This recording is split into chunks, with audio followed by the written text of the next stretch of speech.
Foli ani waliɲumandɔ bɛ kɛ k'a lase an balima TV Sherif la maftarafabaw la Mali kɔnɔ ani Mali kɔkan.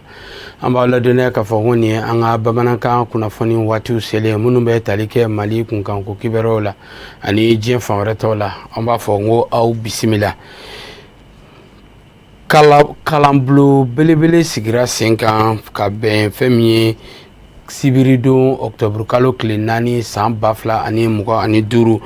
hakilina in ni an b'a wele ko walanda n'a bɛ tali kɛ alikuranɛ sanuma o kalanni na. Hakilina in tabaga kɛra komite ka bɔ Moribabugu komite belebele 9 minnu bɛ Moribabugu Gabakɔrɔ Dura olu farala ɲɔgɔn kan ka nin hakilina ɲuman in k'a sigi sen kan. Baara in kɛra ka sanga ni maabaw diinɛmaw olu caman yeli lajɛrɛ in kɛnɛ kan. Sherifla Jabarani Su tɔgɔ la Tɛniya Tarawele a n'a ka jatala Baba Keyita olu tun bɛ yen. Nin kalanbulon min filɛ nin n'a bangera san 2018 kɔnɔna la k'a ta o don in na ka n'a bila bi la a bɛ ka an balakaw ani denmisɛnninw de fara ɲɔgɔn kan ni k'u kalan alikuranɛ sanuman dɔɔni na ka fara walandaw kan. Kalan in yɛrɛ bɛ ɲɛnamaya de u fɛ tarata o tarata nɛgɛ kanɲɛ 14 kɔnɔna la. Nin kɛnɛ min filɛ nin n'o bɛ san kuncɛli baara ko fɔ a daminɛra de ni fatiya kalali ye. Alhamdulillah n bɛ se ka mun fɔ walanda in kan n b'a fɔ dɔrɔn ko alhamdulillah an nisɔndiyara walanda yɛrɛ dicogoyaw la ni maa min ye kɛnɛ yɛrɛ jama sigicogo lajɛ k'a ye k'a fɔ u nana hakilina kelen dɔrɔn ka silamɛya ka bɛn n'a ka kelenya jira k'a fɔ taasira ko tɛ wurudi ko tɛ sekoya ko tɛ mais silamɛya ka kelenya de don ka fara ɲɔgɔn kan ka walandaw di vraiment i b'a ye k'a fɔ o nisɔndiya anw fɛ dan foyi tɛ o la inshallah. Folikan bɛ ne bolo ka ɲɛsin kɛnɛ in sigibaaw ma kɛrɛnkɛrɛnyana famille Sise ka bɔ Bɔrɔ olu minnu ka dɛmɛ an'u ka laɲini ani ka se Aruna Danbele ka kalanbulon ma ka ni walandaw di vraiment folikan kɛrɛnkɛrɛnlen bɛ ne bolo ka ɲɛsin o ma. Nka an karamɔgɔ Asedi Sherifu Usmani Madani Haidara ale ka laɲini faamuyali o de nana ni nin kɛnɛ in sigili ye silamɛya ka universalité ka yira k'a fɔ bɛɛ ye kelen ye ani kira cikun yɛrɛ dɔnni n'o ye wama arsalnaka ila rahmatan lil alamin ka bɛɛ kɛ kelen ye an ka bɛn mɔgɔya la an ka bɛɛ sigi la o faamu de kɛra nin kɛnɛ in sigili sababuya ye. Nin kɛnɛ sanumanba min filɛ nin n'a kɛra sababu ɲuman ye ka wudu karamɔgɔ ani dinɛ ɲɛmɔgɔ dɔw fara ɲɔgɔn kan a kɛra wasa ni kunkɔrɔtaba y'u bolo sabula Moribabugu Gabakɔrɔ Dura komite 9 maa kelen-kelenna bɛɛ ye ɲɛfɔli kɛ u ka walanda dilenw kan min kun bɛ tali kɛ baaya kan limaniya a n'a jɔsen ka fara silamɛya ladamu a n'a jɔsen kan o n'a ɲɔgɔnna caman fo ka taa bila kuranɛ yɛrɛ kɔnɔ kuma dɔw walawalali la. O siratigɛ kɔnɔna la maa min kumara kalanbulon tɔgɔra ani maa minnu garisigɛ ye fara ci u y'u ka nimisi wasa yira an na ni waleɲumandɔn folikan tali k'a ɲɛsin nin ko in bonya n'a barika bɛ segin maa min yɔrɔ la n'o de ye an fana karamɔgɔ Asedi Sherif Usmani Madani Haidara ye ka daa la ale sababuya la bi olu ka dɔnta kawariya la ni silamɛya diinɛ faamu n'a kodɔn ye. Lajɛlen fo mɔgɔ min sen bɛ kɔnɔkɔrɔ ka n'an ka da yɛlɛ na ne bɛ furukɛ ɲuman fɔ ale min sɔnna an ka kalan ka sokɔnɔna la yan nɔ ani karamɔgɔ sanuman minnu nana ka n'an fana kalan yan nɔ k'an bɔ fili la n b'a bɛɛ lajɛlen fo kɛrɛnkɛrɛnna Aruna Danbele an ka foliba de b'a ye. Ayiwa ne bɛ foli kɛ bɛɛ lajɛlen bɛɛ ni ce bɛɛ ni baraji u y'an dɛmɛ ni nafolo min Ala ka barika dɔ rɔ mɔgɔ sen y'i bolo kɔrɔ ka n'an ka kalanbulon in na an bɛ foli kɛ bɛɛ lajɛlen an b'an ka karamɔgɔba ninnu fo sɛgɛnbali ɲinɛbali ninnu olu de kɛra sababu ɲuman ye k'anw bila sira kan an kun bɛ fili sira min kan olu de y'an bɔ a kan an y'a deli Ala fɛ Ala ka kɛ sini kɛnɛ ye an ni u ye an b'an ka karamɔgɔba yɛrɛ fo n'o ye Usmani Sherifu Madani Haidara ye fo y'a fɔ Bangɔni na Ala ka kɛ karamɔgɔ ɲuman y'an ye k'an yɛrɛ kɛ kɔmɔgɔ ɲuman ye yarabi ama Ala a ka dugawu k'an yɛrɛ ye Ala k'an ka kalanbulon Ala ka yiriwa ni bɛ furukɛ fo ale de sɔnna ka sira di ne ma ne kana nin kɛnɛ in kan Ala ka kɛ sini kɛnɛ ye an bɛɛ lajɛlen ye yarabi. I y'a mɛn ne bɛ an bi ne fa ni ne baw don i y'a mɛn ne bɛ an bi an Asedi Sherif Usmani Madani Haidara o de y'an bɛɛ fara ɲɔgɔn kan yan nɔ o de foli bɛ ne bolo ka lasa ne nisɔndiyara o diyara ne ye kosɛbɛ parce que ne taara kalanyɔrɔ la ne bɛ sɛbɛnni kɛ ni bige ne bɛ sɛbɛnni kɛ ni kaye. Sigi in yɛrɛ la ɲɛnamayara fana de ni Imam Yusuf Sanogo ni Amadu Tɛnbeli ka masala kungurunin kɛli ye min ni u sinsinna lamɔko ɲuman yɛrɛ kan sabula ni maa min ka mara ma labɔli kɛ kojuguba de don o kɔfɛ ladiyalifɛn n'o bɛ tali kɛ kaye ni bigi la o tara ka di maa minnu n'a ka kan ma ni kɛnɛ y'an ka tɔ bonyali ye. association an ka bɛɛ maaya la a ka bolofara min bɛ Numurubugu la n'o ye comité de Numurubugu ye ka bɛn ni u ka baaraw bolodatugu ye u ka ladala suba min bɛ tali kɛ Segu ani Dongo yakubali ma Mali fantan naani bɛɛ lajɛlen na o su ɲɛnɛmayara ka bɛn sibiri su ka dugusɛ kari la Bamakɔ sigida fɔlɔ la Korofinakaw fɛ yen nɔ Musokunda ale soba kɔnɔna na maabaw caman tun bɛ yen nɔ kɛrɛnkɛrɛnnenya Serifila Duba a maa caman ɲɔgɔn sɔrɔ lajɛrɛba in kɛnɛ kan Serifila Jabarani so tɔgɔ la Abiba Ta Kɔnta ni fɛn min ye Bubakar Traoré olu tun bɛ yen nɔ. Ni concert bain baaraw ta ko naani na hukum kɔnɔna la jamana kɔnɔdenw bɔra tuguni i n'a fɔ takɔnɔɲi kana wele jaabi ni a hakilina ɲuman bɔra association an ka bɛn maya la bolofara min bɛ Numurubugu la ni o de ye san kɔnɔna na u bɛ baaraba minnu kɛ dɛmɛw o n'a ɲɔgɔnna caman o baaraw kuncɛli hukum kɔnɔna na ni ka concert belebeleba bolo da bɛɛ lajɛlen ka fara ɲɔgɔn kan ka nin nisɔndiya bonya ani karama kɔnɔna la kɛrɛnkɛrɛnnenya la an ka laadaw yakubali hukum kɔnɔ. Tise association mɔgɔ caman bɛ olu ta nafa dɔn kɛrɛnkɛrɛnnen ne ye bangasika de kɛlɛ binna anw kan bɛn nafa ye min ye an dɔgɔnɔw an b'a dɔn ka d'a kan an y'a ye k'a fɔ ni kɛlɛ nana ayi i ye nin i bɛ diinɛ na o i tɛ diinɛ na o i bɛ nin ye o ye cɛ o ye muso ye o si tɛ lajɛ donc bɛn de bɛ se ka kɛ sababu ye ka anw dɛmɛ ka se ka an bɔ nin gɛlɛya caman kɔnɔ donc ni an welela o kɛnɛ kan an bɛ baara o baara la an b'o bila ka na o kɛnɛ kan n nana kɛnɛ kan n ye fɛn caman fana kɔlɔsi o ye jumɛn ye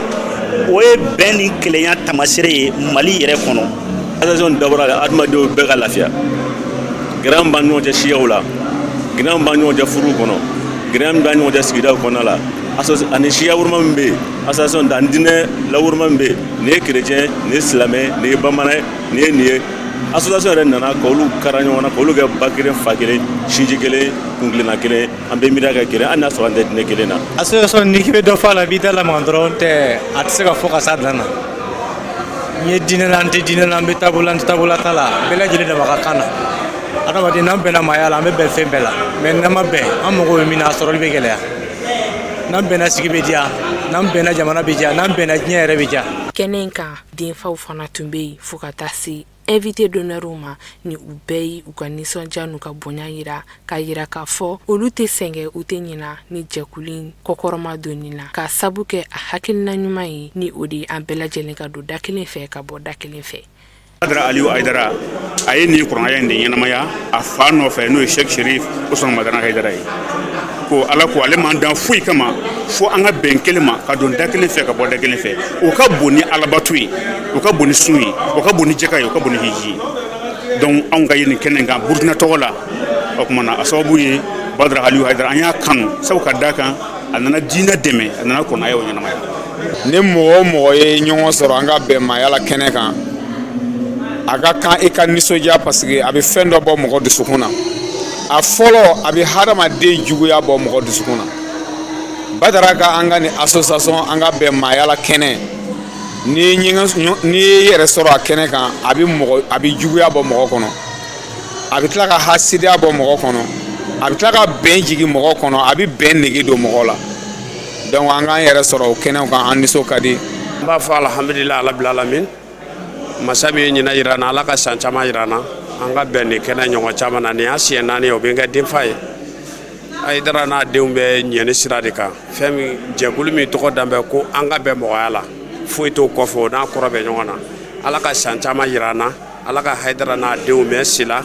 ala k'u ka laɲini sabati caman kɛlen don nka halisa ala ka caman karaba k'a d'u ma ne kɔni bɛ dugawu k'o dɔrɔn na a ye nisɔndiya bari ni duguba in bɛɛ la o k'i minɛ k'i kɛ denfa ye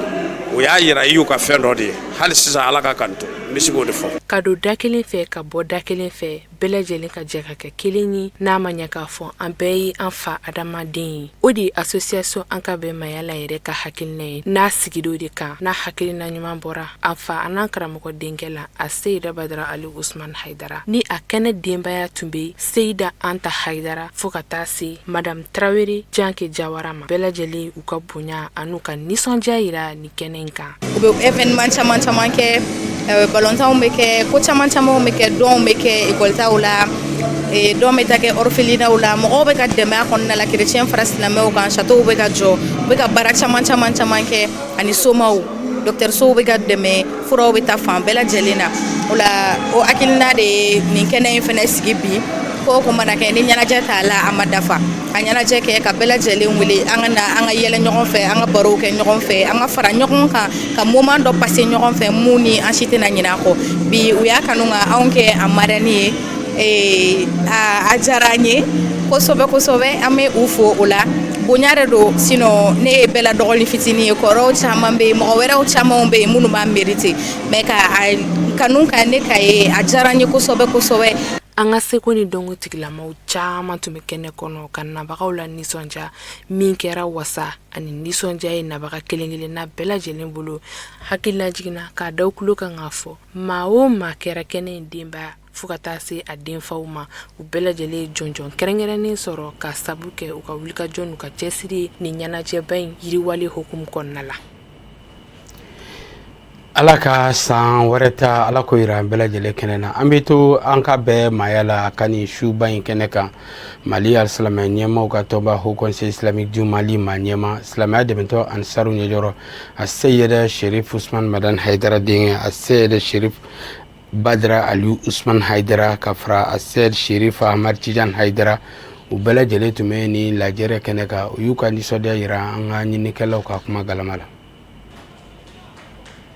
K'a fɔ nabagaw ye ko ani ci aw yɛrɛ ye k'a fɔ dɛmɛbagaw ye ko ani ci aw yɛrɛ ye minnu farala Nimeribugu comité kan ni o ye an ka bɛnmaya la comité 1 de Nimeribugu an bɛ aw bɛɛ fo n'o ye sponsor ye ani ka se dɛmɛbaga kelen-kelen bɛɛ ma minnu ye dɛmɛ kɛ sira o sira kan an bɛ aw fo danti foli min na ani minnu fana y'u ka baaraw bila ka na fara an kan nin su in ɲɛnamayali la su min ni a dabɔra an ka laada sira ani an ka danbe sira alors ka se ka o dɔ de ɲɛnamaya ni o ye dɔnkili ye n y'o de fɔ a ye kɔrɔ b'a la an bɛ a kɛ waati o waati san o san kɔnɔ an b'a fɔ a ye an bɛna nin kɛnɛ ninnu sigi nin ye an ka laada sira de jamana in ka laada dɔ don n'o ye art kɔnɔna ye ka se ka mɔgɔw lanisɔndiya ka se ka kuma sanumanw ta kuma minnu bɛ jamana jɔ ani kuma minnu bɛ jamana lafiya ani jamanadenw bila baara la k'o kɛ dɔnkilikan ye dɔnkili ka di minnu ye olu bɛ lamɛnni kɛ ni o sira ye hakili la o dɔnkilidalaw de bɔra ka kuma aw ɲɛkɔrɔ sisan alors k'a fɔ aw ye ko kun min b'a la o ye nin kelen dɔrɔn de ye moi je suis nommé Aliou Badara Ousmane Haidara o ye tɔgɔ min dara na n ka cɛkɔrɔba fɛ a ye kanu k'o tɔgɔ de dana an bɛ ale ka baara nɔgantugu de la an bangera k'ale sɔrɔ baara dɔ de kɔnɔna la n'a bɛ fɔ a ma diinɛ laseli o diinɛ laseli in kɔnɔna la a y'a jira k'a fɔ adamadenw bɛɛ bɛ se ka fara ɲɔgɔn kan adamadenw bɛɛ bɛ se cogo min na ka sigi pour que sigi bɛ se ka diya an bolo cogo min na o kɛra ka hakilina ye a ka diinɛ faamuyali kɔnɔna la ni o ye silamɛya diinɛ faamuyali ye o kɔnɔna la anw fɛn o fɛn bɛ yen alors an bɛɛ ye nin sira kelen de ta n'a bɛ fɔ a ma silamɛya sira an ka conviction ani an ka danaya o kɛra o ye wa an bɛɛ b'a ɲini fɛnɛ an ka sa o sira in de kan mais cela n'empêcherait cɛkɔrɔba ye hakilina min ɲini n'o de diɲɛ bɛɛ bɛ se ka fara ɲɔgɔn kan cogo di ne ka fara n balimaw kan n kɔrɔw ani n dɔgɔw an bɛɛ jɛra k'a fɔ an bɛ nin hakilina in de cultiver ɲɛnamaya kɔnɔna la n kɔrɔ minnu bɛ yan ani dɔgɔ minnu bɛ yan o bɛɛ jɛra ka ne de kɛ o kumada ye ni o de ye ka nin tɔn in ɲɛmɔgɔya ta ka di yan n'o ye an ka bɛnbaya la ye ka fara diɲɛmaa tɔw kan donc o kɔrɔ an bɛ baara min na an bɛ ka baara min kɛ o de ye ka adamadenw ɲini k'o fara ɲɔgɔn kan ka sɔrɔ an ma siya woloma an ma diinɛ woloma an ma taasira woloma nin waati la an nisɔndiyalen don ni an ka se nin kɛnɛ kan nin kɛnɛ ninnu faso in yɛrɛ mago bɛ nin kɛnɛ ɲɔgɔnna dilan bi fasodenw ka don da kelen ka fara ɲɔgɔn kan ka kɛ dusukun kelen n'i ye jamana devise lajɛ i b'a ye o de don hakilila kelen kuntilenna kelen miiriya kelen a ka ca la n'a kɛra kuma ye n'a ma waleya a nafa tɛ sɔrɔ o la an ka devise ka bɔ kumakanya la a ka kɛ baara ye mago bɛ o de la o la ka fasodenw ye ka fara ɲɔgɔn kan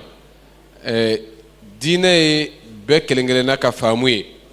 o ye i ni ala cɛko ye walima o y'i ka adamadenya faamu cogo ye o ye diinɛ ye maaya siya o bɛɛ n'a ka farafarali mɛ adamadenw an bɛɛ ka ye da kelen na ka fara ɲɔgɔn kan a ka ca la o sabatira yɔrɔ o yɔrɔ hɛrɛ bɛ yen farafarali fana ɲɔ ɲɛna yɔrɔ o yɔrɔ ɲɛtaa tɛ yen o la an b'a fɔ faso in a bi a mago bɛ nin kɛnɛ ninnu ni a bɔɲɔgɔnko la ni o de ye silamɛw kerecɛnw laadalatigiw ani min to o si ye olu bɛɛ ka fara ɲɔgɔn kan yɔrɔ kelen ɲɔgɔn kanfɔ la an minnu ye silamɛ ye an b'a fɔ ko an ye o ye alakira nɔna ni a ka madinɛ sigi ani bolisɔnnaw ani diinɛ wɛrɛ mɔgɔw yahudiyaw olu ye silamɛw ye mɛ kira ko bɛɛ k'i ta kɛ madinɛ dugu kɔnɔ o kɔrɔ nin ye dalilu ye anw bolo. kunnafoni nasira wɛrɛw fɛ mali alisilamɛ ɲɛmaw ka tɔnba haut conseil islamique du mali ma ɲɛma mali alisilamɛ diinɛ ɲɛmaw ka fara ɲɔgɔn kan jɛkuluba groupement des leaders spirituels musulmans du mali ma ɲɛma silamɛya dɛmɛtɔ ansaru ɲɛjɔra seyida sherif usman madan haidara a ye fɛn min ye ji min n'an b'a wele ko babali ji min do ji kɛrɛnkɛrɛnnen do o maa ɲɛmaw ka sanga ni a ka lasigiden min bɛ mali jamana kɔnɔ a ye a kɔnkɔn fa ka na nin ji in k'a kɛ bonya ye ka ɲɛsin karamɔgɔ haidara ma lajɛrɛ in kɛra bankɔni jankinɛbugu ka bɛn octobre kalo tile gale san 2025 lutu sidibe ale ka sɔrɔlo do a bɛ lase samayira sanogo fɛ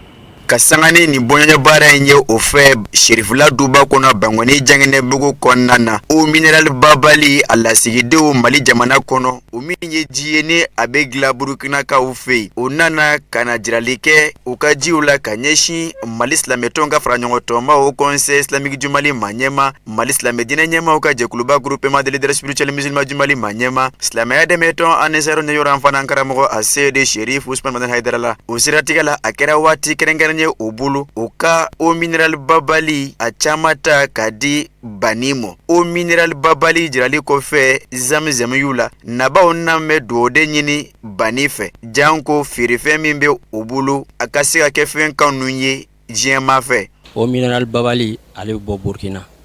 an kun ye a représentation sɔrɔ mali la yan donc an kun na kun ye bi karamɔgɔ fɛ ka na bonya ɲɛsin karamɔgɔ ma a ka duwawu k'an ye ala k'a ɲɛ an bolo komi an b'an daminɛ la donc dɔɔni dɔɔni ye ko bɛɛ ye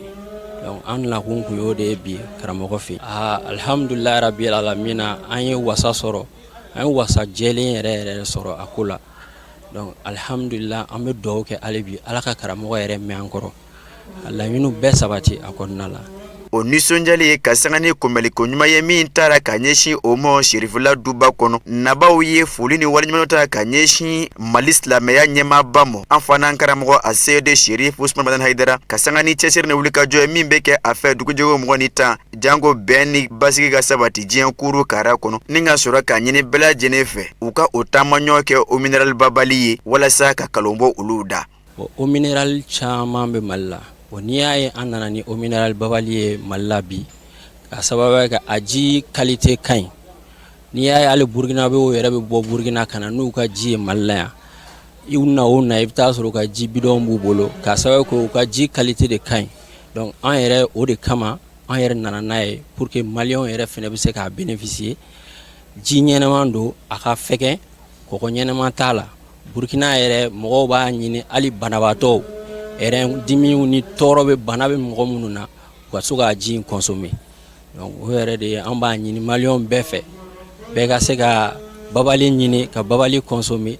a bɛ se ka nafa min lase farikolo ma ka se k'o bénéficier a kɛtɔ ka hakilina in fo a ka diya ka kɛwale in sɛbɛkɔrɔ tare min kɛra o fɛ ka ɲɛsin ma an fana an karamɔgɔ a seyide sherif usman madan haidara ye a ka nisɔnw sɛbɛkɔrɔ danganamaya ni ka sɔrɔ ka laban ka ladilikan sanumaw caman ta ka di maa ninnu ma an ma ladɔnniya k'a fɔ o mineral babali a baden de bɔn bɛ bi mali jamana kɔnɔna na walasa a kanubaw ka ŋɔnu bɔ o sen na duwawu kɛrɛnkɛrɛnnenw kɛra ka baara ninnu kuncɛ ko jɔfɛn bɛɛ lajɛlen dafɛn ye Mali silamɛw haka diɲɛ fantan naani bɛɛ lajɛlen u dusukun tɔɔrɔlen y'a mɛn k'a fɔ fɛn min ye Sheikh Abdul Jalil Mansur Haidara ko Ala y'ale miniji dɔgɔya ka bɛn ni fɛn min alamusadon octobre kalo tile 3 san 2025 a kɛra Bamakɔ ani Segu cɛ o siratigɛ fɛ ka bɛn ni kari octobre kalo tile 5 a ka janazaw olu bolodara ka bɛn ni o ye silamɛw farala ɲɔgɔn kan ka alikuranɛ sanuma k'o kalan k'a kɛ tasibila ye ka kɛ dugawu ye ka ɲɛsin banbatɔ ma yasa Ala bɛ se ka a nɛɛma se ani alisilamɛ fure bɛɛ lajɛlen ma cogo min na alikuranɛ kalan in a kɛra wagati ye silamɛw u ka bɔ diɲɛ fantan naani bɛɛ lajɛlen na ka ɲɔgɔn sɔrɔ ni kuranɛ kalan kɛnɛ kan kɛrɛnkɛrɛn Mali minisiri min ka baara ɲɛsinnen bɛ diinɛko ani batuko ni ladalako ma n'o ye Dr Mamadu Umar Kone ye ka fara ale kan Mali alisilamɛ ɲɛmaaw ka tɔnba Haut Conseil Islamique du Mali ma ɲɛma silamɛya dɛmɛtɔ Ansaru ɲɛjɔyɔrɔ an karamɔgɔ Seyida Sherif Usman Madan Haidara denkɛ n'o ye a Seyida Badra Aliyu Usman Haidara ale yɛrɛ fana tun bɛ ni lajɛrɛba in kɛnɛ kan ka kɛ dugawu ye ka ɲɛsin banbatɔ ma Sherifla Jabarani so tɔgɔla Mamad Ben Sherif Sumanu a n'a ka jatala Dramane Mali olu ye baaraw seereya diinɛ ɲɛmɔgɔ ɲumanba silamɛ ɲumanba mɔgɔ jigitugula mɔgɔ dɛmɛna baarakɛɲɔgɔn ɲuman sigiɲɔgɔn ɲuman fantanw ɲɛji cɛbaga nunu kɛra kumakanw ye kumakan minnu bɔra maaw da maa minnu tun bɛ Ala ma hinɛna Sheikh Abdul Jalil Haidara ka fatuli kɛnɛ kan nunu ye jigisigi kumaw ye maaba caman ye ɲɔgɔn sɔrɔ a kɛnɛ kan o maabaw ka kumakanw kɛra nunu ye bɛɛ sigi bɛ ka saya de kɔnɔ a k'i sɔrɔ sira jɛlen kan k'i sɔrɔ sira ɲuman kan an bɛ mɔgɔ min ka kɛnɛ kan n'o ye Abdul Jalil Sheikh Mansur Haidara ye anw n'a jɛra kabini bi tɛ ne na ye ka n'a kɛ ɲɔgɔn fɛ waati dɔw la Segu jamana kan maa si tɛ yen Mali kɔnɔ Segu jamana kan diɲɛ fa bɛ k'i y'a dɔn ni dɔ wɛrɛ ye ni Ala ko tɛ ni tijaniya tɛ ni sufiya tɛ ni fonsereya tɛ ni yɛrɛmajigi tɛ ni Ala dɔn tɛ ka hinɛ fandenw na ka yatimɛdenw dɛmɛ ka falaw dɛmɛ ka muso cɛsabaatɔw dɛmɛ a ka ɲɛnɛmaya bɛnna adamadenya dɛmɛ de ma k'a sɔrɔ a mɔgɔ t'i ka taasira la a mɔgɔ t'i ka diinɛ na a mɔgɔ t'i ka kulen na adamadenya dɛmɛ n'an ko ma ko aide humanitaire ka maaya yɛrɛ dɛmɛ musahada insaniyaw Abdul Jalil ka ɲɛnɛmaya bɛɛ ɲɛsin o de ma mama y'a dɔn i y'a dɔn o de ye mama ni n'a jɛra i n'a jɛra Ala de kama i n'a jɛra adamadenya dilanli de kama donc n'o taara nin dacogo la anw bɛ Ala faamu Ala wale ɲuman dɔn ka d'a kan ni Ala ye min kɛ o de ka ɲi donc mais a ye an dusukun kakamu saya tɛ kojugu ye bɛɛ sigi bɛ saya kɔnɔ mais saya kɛcogo a n'a nana ko cogoya min kɔnɔna na o bɛ mɔgɔw degun o bɛ to an hakili la parce que a tɛ tɛmɛ san kelen kan fɔlɔ a t'o bɔ fɔlɔ an ka seku ani an ka khalifa Amadu Adi Tali ɲɔrɔ jamana sanfɛ o alevera nin jogo la ka taa fo sisan an ma kunnafoni d'o la bon Abdul Jalil fana ta ka taa kɛ nin dacogo fana na a bɛ kunna siri di anw ma a b'an bila yɛrɛ ɲininkaliw la minisiri mun ɲɛsinnen don diinɛko ani batoko kunkanko ɲɛnabɔli ma ani Seyid Badra Aliyu Haidara n'ale Mali silamɛw ka jɛkuluba Haut Conseil Islamique ma ɲɛma groupement des leaders spirituels musulmans du Mali ma ɲɛma silamɛya dɛmɛtɔ Ansaru ɲɛjɔyɔrɔ an karamɔgɔ Seyid Sherif Usman Madani Haidara denkɛ ye diinɛ ɲɛmɔgɔ caman ka fara maaba caman wɛrɛw kan olu bɛɛ yera nin tasibila kɛnɛ in kan mun sigira sen kan k'a ɲɛsin Sheikh Abdul Jalil Mansur Haidara ma ale mun ni Ala y'a ka kalifa minɛla Bamakɔ ani Segu camancɛ la président tɔgɔra n'o ye général d'armée Assimi Goïta ye ani premier ministre an bɛ na nɔ ka saga foli kɛ famille Haidara la bi Mali jamana bɛɛ lajɛlen tɔgɔra jɔn tɔgɔra président tɔgɔra jɔn ye famille ye jɔn kama Sheikh Abdul Jalil Mansur Haidara jamana ye mɔgɔba min perdi bi ne b'a seereya aw b'a seereya k'a fɔ karamɔgɔ lo silamɛ lo Ala ye sirayanbaga lo mɔgɔ min no a ka hɛrɛ sera jamana bɛɛ ma a ka hɛrɛ sera jamana kɔfɛla la cogo min na a kɛra jamana kɔnɔna na ten a ka hɛrɛ ma dun a bɔyɔrɔ dɔrɔn fɛ a ka hɛrɛ ma dun maliyɛnw dɔrɔn fɛ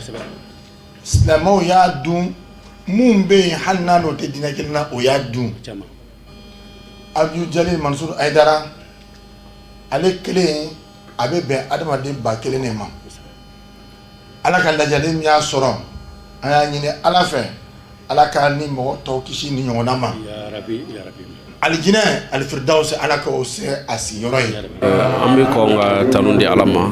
k'ala barikada k'ala waleɲuman dɔn k'a fɔ inna lillahi wa inna ilayhi rajiun an bɛɛ lajɛlen bɔra ala de yɔrɔ la wa an bɛ segin ala kelen yɔrɔ la an bɛ kɛnɛ min kan sirifila bɛɛ lajɛlen mali kɔnɔ ani mali kɔ kan sirifi bɛ yɔrɔ yɔrɔ la bɛɛ lajɛlen dusu kasilen don ka sanga ni bidonya ye nka an bɛ ala tanu ka ala barikada ka na a yan an fa tɔgɔ la n'o ye Serigne Ousmane Madani Haidara ye Atitebugu village kan na yan ka na an fa ani an balimakɛ ni o ye Jalil Haidara ye ala ka wele sera ale min ma ka na ka du kɔnɔ ka na fara an balimaw kan ka na fara an karamɔgɔw kan Serigne Ousmane Madani Haidara tɔgɔ la ka na suratu gayibu k'a kan ni o de ye ka na seli kɛ a su kan alors ni an ŋaniya ye ni masjidi kɔnɔna la ne y'a yɛrɛ ka misiri ye alors k'a jira silamɛ bɛɛ la k'a fɔ an bɛɛ lajɛlen dusukun kaminen don nin sanga in kɔnɔna la alors shirifu bi yɔrɔ yɔrɔ la Haidara du bi yɔrɔ yɔrɔ la bɛɛ lajɛlen ŋaniya ani bɛɛ lajɛlen dusukun bɛ nin kɛnɛ in kɔnɔ yan o la an bɛ dugawu de kɛ taaba ye k'a ɲini ala fɛ ala ka yen kusaya ma yan ye ala ka saya k'a ma lafiya ye ala ka yafa ma min bi ani ala cɛ ala k'o yafa min bi ani jɔn cɛ ala k'o ta ye ala kana do barika t'a fɛ a taara ka kɔ minnu to ye ala ka barika don la a taara ka kalanden minnu to ye ala ka barika don la ala k'an fama ni ɲɔgɔnna wɛrɛ ma ala k'an fama ni ɲɔgɔnna wɛrɛ ma ala k'o ka k'a da bonya kama kira n'a somɔgɔw kama sɔlila rasulillah an b'a ladɔnniya k'a fɔ Sheikh Abdul Jalil Haidara a fatura k'a muso 2 ani den 10 de to a kɔ an bɛ dugawu kɛ ala ka hinɛ ani alisilamɛ fure bɛɛ lajɛlen na amina yarabi an bɛ taa segukaw fɛ yen nɔ ka bɛn ni Sheikh Mansur Haidara ale ka fatuli ye n'a ka janazaw bolodara ka bɛn bi kari octobre kalo tile 5 san 2025 ma segukaw fɛ yen nɔ an ka lasigiden kɛrɛnkɛrɛnni min bɛ yen Fuseni Konate a ye min sɔrɔ an ka o ɲamada ɲɔgɔn fɛ k'a fɔ bi ye don ye Segu n'a lamini bɛɛ tɔgɔ la Mali bɛɛ tɔgɔ la Mali bɛɛ bɛ sangasigi la nin waati in na kɛrɛnkɛrɛnmana anw segukaw an bɛ kuma ni an fa ani an karamɔgɔ Serigne Ousmane Madani Haidara an bɛna kuma ni ale dalanɛ de ye nin kɛnɛ in kan o conseil islamique ɲɛmɔgɔba leader religieux groupement ɲɛmɔgɔ Serigne Ousmane Madani Haidara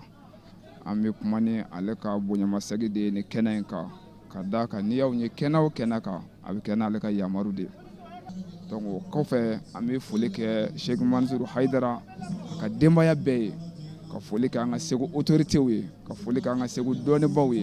ka foli kɛ an ka Segu silamɛ jɛkulu bɛɛ ye an filɛ kɛnɛ min kan bi a ka ɲumanya kɛnɛ an filɛ o janaja de kɛnɛ kan bi jama bi a ka bon hakili ma foyi ma sa ma a yɛrɛ ka ɲumanya kɔ vraiment an tɛna kuma janya an bɛ foli kɛ lamɛnbaga ni filɛbaga bɛɛ Mali kɔnɔ Mali kɔ kan Jalili ala y'a bɔ an bolo ka muso 2 ani den 10 to a bolo den cɛ 4 ani denmuso 6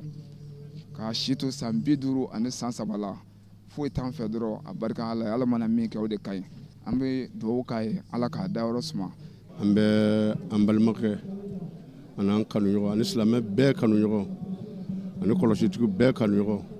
an b'o ka kɛnɛ kan an b'o ka janajara ni Abdul Jalil Abdul Jalil min kɛra cɛ ye a y'a dakun dɔn ala fɛ a ma ɲinɛ a yɛrɛ kɔ don kelen k'ala ko ɲɛɲini k'a ɲɛ dɔn silamɛ a ma silamɛ si kanu ni degun ye n'o timina nin dimi cogo na an b'a fɔ ala yɛrɛ de y'a kanu k'a minɛ anw na baraji de bonyana ne baraji bonyana ka se hakɛ dɔ la ala b'i minɛ mɔɔ na an m'a bila foyi ka n'o tɛ jɔnkunan ko ti nin kɛ kɛnɛ kan ne kunna ka di bɛɛ y'a ka kɛnɛ kan aw yɛrɛ mun nana a ka baara y'a nafa an nana kibaru ɲini na dɛ nka a yira nin a sera nin min kɛ janaja seriyara a bɛ ka ma bɔ da ye ala ka hɛrɛ ka ala ka ɲama ala ka kira an bɛɛ kunna ja salamu alaikum warahmatullahi taala barakatuh barka da ñaaro karmo ka du Sheikh Mansour ka dun Sheikh Haidara ka dun Sheikh Nuru ka dun bi bɛɛ fo ka bɛɛ barika da Jalili jɔra anw bɛɛ jigi kɔrɔ ne seko ye buramuso de Usman muso ala ka hinɛ ala ka yafa kama ala ka kaburu nɔrɔ sa kama lafiya ala ka lahara jala ani salama shube ciba barka kuso sallallahu alaihi wasallam ala ka hinɛ tabala ka yafa kama ayan ko kisimna ala ho nɔgɔya ala ka yin kusaya maniye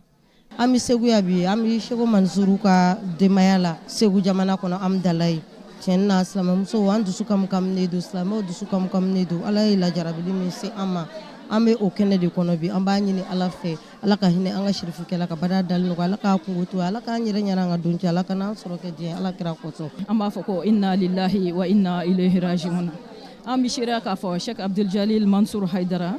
an n'a ye baara caman kɛ ɲɔgɔn fɛ hadamadenya baaraw la ani diinɛ baaraw la an seereya mɛn k'a fɔ ko silamɛ don hɔrɔn don diinɛtigi don wa danbetigi kun don Sheikh Abdul Jalil Haidara a ye mɔgɔw ɲɛji cɛ Segu yan yatimɛdenw falatɔw muso cɛ sabatɔw kɛrɛnkɛrɛnma i n'a fɔ silamɛ muso bɛɛ lajɛlen du ka dɔgɔ Sheikh Abdul Jalil ka hɛrɛ ma se du min kɔnɔ kɛrɛnkɛrɛnma sirifila du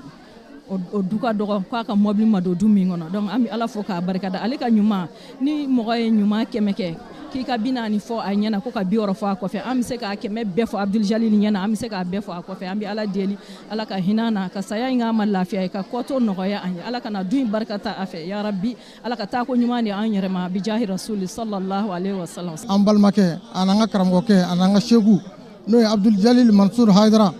ala ka lajarabiya sɔrɔ ala kun ye Abdul Jalil Mansour Haidara k'a dilan k'a di segukaw ma Segu misiri ka dɔgɔ Abdul Jalil Mansour Haidara a ma tapi da misiri min kɔnɔ a ma mikoro di misiri min ma musokɔrɔba jɛkulu foyi tɛ Segu a ye mɔnɛ bɔ sufiya la mawlidu bɛ kɛ Segu n'a lamini bɛɛ musokɔrɔba jɛkulu o jɛkulu b'a la Abdul Jalil Mansour Haidara a ye nin bɛɛ lajɛlen dɛmɛ farni sugoro bi kɔni Segu bɛɛ jɔlen don a se kelen kan sirifilaka fara Seguka ni Segu nɔdugu bɛɛ jɔma se kelen kan ka sababuya kɛ Jalil ye Segu de ta ye nka a yɛrɛ fasolamɔgɔw ye min fɔ ko ala de y'a di ko ala de y'a minɛ an fana bɛ dan an tɛ tɛmɛ o kan o tumana Jalil kɔni taara an tɔɔrɔ la an degun na nka an jigi ma tigɛ an y'a dɔn k'a fɔ ala min ye Jalil di Haidara la ma o ala bɛ yen saya in ala ka kɛ Jalil ma hɛrɛ ye ala ka k'a ye alijinɛ ye a ye ɲuman min kɛ Segu ye a ka ɲuman ala k'a sara ye ala k'a kɔ barika ala kana kɔ futinɛ an bɛ sirifila bɛɛ lajɛlen fo ya rabbi ala ka bada dali ala ko nɔgɔya ni alisilamɛ cɛba in ye ni a kalifa minɛna na Segu sira la o bɛɛ lajɛlen bɛ dansiri bi bamanankan kunnafoniw na minnu sɔrɔla ka fara ɲɔgɔn kan kunnafoni di so ɲɛmɔgɔyaso fɛ ka bɛn ni nin kuma in ye an bɛ foli kɔrɔkɔrɔya ka ɲɛsin an filɛbagaw Mali kɔnɔ ani Mali kɔ kan sɔɔni n'an wulila sisan Bubakar Traoré Infri ani Dawuda Traoré Bokele u n'u ka maa welelenw sans langue de bois u bɛna ɲɔgɔn sɔrɔ yan'o cɛ aw k'an bɛn diɲɛ waati wɛrɛ